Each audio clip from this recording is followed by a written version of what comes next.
This question is from NEET 2022 examination. Two transparent medium A and B are separated by a plane boundary. The speed of light in those medium are 1.5 into 10 to the power of 8 meters per second and 2 into 10 to the power of 8 meters per second.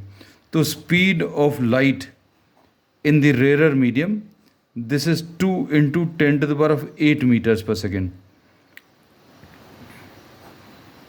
And this is what the medium B. This is medium B.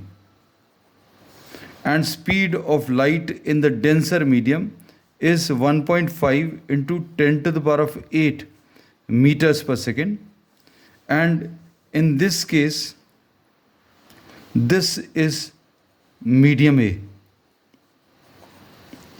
तो इसमें denser medium में speed कम होती है, rarer medium में speed ज़्यादा होती है. And refractive index of denser with respect to rarer is given by the formula speed of light in the rarer medium upon speed of light in the denser medium. तो ये कितना आ जाएगा? 2 into 10 to the power of 8 upon 1.5 into 10 to the power of 8. अब ये दोनों terms cancel होंगे, क्या बचेगा? 2 अपॉन 1.5. आप 2 से ऊपर और नीचे मल्टीप्लाई कर दो तो कितना आ जाएगा? ये 4 आ जाएगा. 2 इंटू 1.5 3 आ जाएगा. So refractive index of denser with respect to rarer 4/3 आएगा.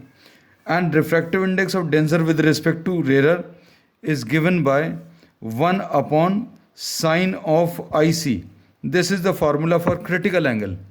ये यहाँ पर 1 इसलिए आता है because the angle of refraction in the rarer medium is 90 degree. तो साइन 90 की वैल्यू 1 होती है.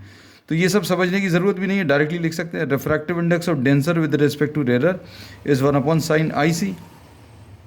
तो अब इससे साइन IC की value, sine IC will be equal to 3/4 which can be written as 0.75. तो इससे IC की value will be sine inverse of 0.75 and this is given in the first option. So this is the correct answer.